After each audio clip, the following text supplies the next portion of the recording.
ಪುತ್ತೂರಿನ ಸರ್ಕಾರಿ ಆಸ್ಪತ್ರೆ ಒಂದಲ್ಲ ಒಂದು ರೀತಿಯಲ್ಲಿ ಸದಾ ಸುದ್ದಿಯಲ್ಲಿ ಇರುತ್ತದೆ. ಇದೀಗ ಆಸ್ಪತ್ರೆಯಲ್ಲಿ ಹಾಕಲಾಗಿರುವಂತಹ ಸೂಚನಾ ಫಲಕ ವಿವಾದಕ್ಕೆ ಕಾರಣವಾಗಿದೆ. ಬುರ್ಕಾ ತೆಗೆದು ಒಳಗೆ ಬನ್ನಿ ಎಂದು ಬರೆದಂತಹ ಸೂಚನಾ ಫಲಕ ಸಾಮಾಜಿಕ ಜಾಲತಾಣದಲ್ಲಿ ಭಾರಿ ಚರ್ಚೆಗೆ ಕಾರಣವಾಗಿದೆ. ಆಸ್ಪತ್ರೆಯ ತುರ್ತು ಚಿಕಿತ್ಸಾ ಘಟಕದಲ್ಲಿ ಈ ಸೂಚನಾ ಫಲಕವನ್ನ ಹಾಕಲಾಗಿದೆ. ರೋಗಿಗಳ ಇಸಿಜಿ ತೆಗೆಯುವ ರೂಮ್ ಬಾಗಿಲಿನಲ್ಲಿದ್ದ ಫಲಕವನ್ನ ಕಳೆದ 1 ವರ್ಷದ ಹಿಂದೆಯೇ ಹಾಕಲಾಗಿತ್ತು. ಸೂಚನಾ ಫಲಕ ಫೋಟೋ ತೆಗೆದು ಸಾಮಾಜಿಕ ಜಾಲತಾಣದಲ್ಲಿ 2 ದಿನಗಳ ಹಿಂದೆ ಹರಿಯಬಿಡಲಾಗಿತ್ತು. ಪುತ್ತೂರು ಶಾಸಕರು ಇರುವ ವಾಟ್ಸ್ಆಪ್ ಗ್ರೂಪ್ನಲ್ಲೂ ಈ ಪೋಸ್ಟ್ ಕಾಣಿಸಿಕೊಂಡಿತ್ತು. ಪೋಸ್ಟ್ ವೈರಲ್ ಆಗ್ತಾ ಇದ್ದಂತೆ ಫಲಕ ತೆಗೆಯುವಂತೆ ಆಸ್ಪತ್ರೆ ಸಿಬ್ಬಂದಿಗಳ ಮೇಲೆ ಒತ್ತಡ ಹಾಕಲಾಗ್ತಾ ಇದೆ. ಒತ್ತಡ ಹಿನ್ನೆಲೆ ಸೂಚನಾ ಫಲಕ ತೆರವುಗೊಳಿಸಲಾಗಿದೆ. ಇನ್ನು ಬುರ್ಕಾ ತೆಗೆಯದೆ ಇಸಿಜಿ ಮಾಡೋದು ಹೇಗೆಂದು ಗೊಂದಲದಲ್ಲಿರುವಂತಹ ಆಸ್ಪತ್ರೆ ವೈದ್ಯರು ಮತ್ತು ನರ್ಸ್ಗಳು ಚಿಕಿತ್ಸೆಯಲ್ಲೂ ಕೂಡ ಧರ್ಮ ಎಳೆ ತಂದಿರುವ ಬಗ್ಗೆ ತಮ್ಮ ಅಸಮಾಧಾನವನ್ನ ವ್ಯಕ್ತಪಡಿಸಿದ್ದಾರೆ. ಇನ್ನು ಈ ಸೂಚನಾ ಫಲಕದ ಬಗ್ಗೆ ತನ್ನ ಸಮುದಾಯಕ್ಕೆ ಸ್ಪಷ್ಟೀಕರಣ ನೀಡಿದಂತಹ ಪುತ್ತೂರು ನಗರ ಯೂತ್ ಕಾಂಗ್ರೆಸ್ ಅಧ್ಯಕ್ಷ ಮೋನು ಬಪ್ಪಳಿಗೆ ಅವರು ಇಸಿಜಿ ಮಾಡಲು ಹೋಗುವ ಬಳಿ ಇರೋ ರೂಮ್ನಲ್ಲಿ ಈ ಸೂಚನಾ ಫಲಕ ಹಾಕಲಾಗಿದೆ. ಹೆಚ್ಚಾಗಿ ನಮ್ಮ ಮುಸ್ಲಿಂ ಸಮುದಾಯಕ್ಕೆ ಸೇರಿದ ಡಾಕ್ಟರ್ಗಳೇ ಇಲ್ಲಿ ಹೆಚ್ಚಿದ್ದಾರೆ. ಅದಲ್ಲದೆ ಅವರೆಲ್ಲರೂ ಕೂಡ ಹಿಜಾಬ್ ಧರಿಸಿಯೇ ಡ್ಯೂಟಿ ಮಾಡ್ತಾರೆ. ಹಾಗಿರುವಾಗ ಇಸಿಜಿಗೆ ತೆರಳುವ ಸಂದರ್ಭ ಬುರ್ಕಾ ತೆಗೆದು ಹೋಗಬೇಕಾಗ್ತದೆ. ಯಾಕಂದ್ರೆ ದೊಡ್ಡ ದೊಡ್ಡ ಅಪಘಾತದ ಅಥವಾ ಇಸಿಜಿ ಸಂದರ್ಭದಲ್ಲಿ ಮಾತ್ರ ಬುರ್ಕಾ ತೆಗೆಯಬೇಕಾಗುತ್ತದೆ.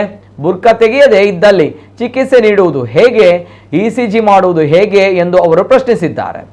ಇದ್ಯಾವುದೋ ಕೋಮು ಭಾವನೆಯಲ್ಲಿ ಹಾಕಿದಂತಹ ಸೂಚನಾ ಫಲಕವಲ್ಲ. ಕಾವಲೆ ಕಣ್ಣಿಗೆ ಎಲ್ಲವೂ ಕೂಡ ಹಳದಿ ಎಂಬಂತೆ ಕೆಲವರು ಪೋಸ್ಟ್ ವೈರಲ್ ಮಾಡ್ತಾ ಇದ್ದಾರೆ.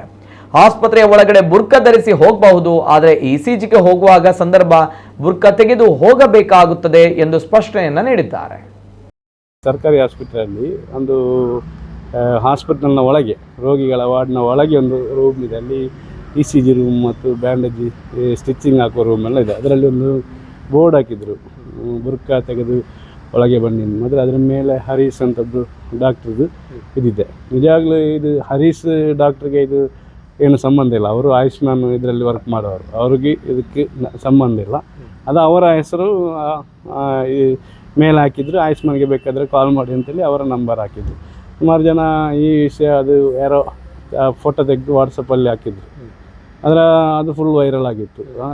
ಡಾಕ್ಟ್ರಿಗೆ ಸಹ ಕಾಲು ಕೆಲವರು ಮಾಡಿದ್ರಂತೆ.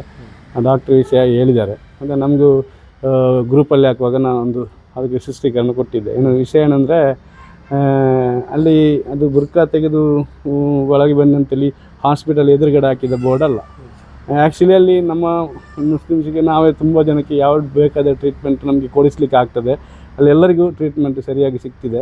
ಮತ್ತು ಇಂಥ ಒಂದು ಸರಿಯಾದ ರೀತಿಯಲ್ಲಿ ಹೋಗ್ತಿರುವಾಗ ಸುಮ್ಮನೆ ಕೆಲವೊಂದು ವಿಚಾರ ವಿವಾದವಾಗೋದು ಯಾಕಂತೇಳಿ ನಾನು ಅಲ್ಲಿ ಒಂದು ಸ್ಪಷ್ಟೀಕರಣ ಕೊಟ್ಟೆ. ಯಾಕಂದರೆ ಒಳಗಡೆ ಸ್ಟಿಚಿಂಗ್ ರೂಮು, ಬ್ಯಾಂಡೇಜ್ ರೂಮು ಮತ್ತು ಇಸಿಜಿ ರೂಮು. ಈಗ ನಾವು ಗಂಡಸರೇ ಯಾರಾದರೂ ಕರ್ಕೊಂಡು ಹೋದರೆ ಇಸಿಜಿ ರೂಮು ಶರ್ಟ್ ಬಿಚ್ಚಿ ಬನ್ನಿ ಅಂತ ಹೇಳ್ತಾರೆ. ಮತ್ತು ನಮ್ಮ ಮುಸ್ಲಿಮ್ಸ್ ಯಾರೋ ಒಳಗೆ ಹೋಗುವಾಗ ಬುರ್ಕಾ ತೆಗೆದು ಬನ್ನಿ ಅಂತ ಸ್ಪಾಟಲ್ಲಿ ಆವಾಗ ಹೇಳಲಿಕ್ಕಾಗ ನಮ್ಮ ಜೈನಬ ಡಾಕ್ಟ್ರೆಲ್ಲ ಅಲ್ಲಿದ್ದಾರೆ. ಅವರೇ ಆ್ಯಕ್ಚುಲಿ ಇದು ಮಾಡಿಸಿರೋದು. ಮತ್ತು ನಮ್ಮ ಡಾಕ್ಟ್ರು ತುಂಬ ಜನ ಇದ್ದಾರೆ ಅಲ್ಲಿ. ಸ್ಪಾಟಲ್ಲಿ ಹೇಳಿದರೆ ಕೆಲವರಿಗೆ ಕೋಪ ಬರ್ತದೆ, ಬುರ್ಕಾ ತೆಗೀರಿ ಅಂತೇಳಿ. ಅದಕ್ಕೆ ಅವರೊಂದು ಸ್ಟಿಕ್ಕರ್ ಹಾಕಿದ್ರು. ಅದನ್ನು ನಾವು ಗಮನಿಸಲಿಲ್ಲ. ಆ ಸ್ಟಿಕ್ಕರ್ ಹಾಕಿದ್ದು ಕೆಲವೊಂದು ಫೋಟೋ ತೆಗೆದು ವಿವಾದವಾಗಿತ್ತು. ಆಗ ನಾವೊಂದು ಸ್ಪಷ್ಟೀಕರಣ ಕೊಟ್ಟಿದ್ದೆ, ಈ ಥರ ಅಂತೇಳಿ.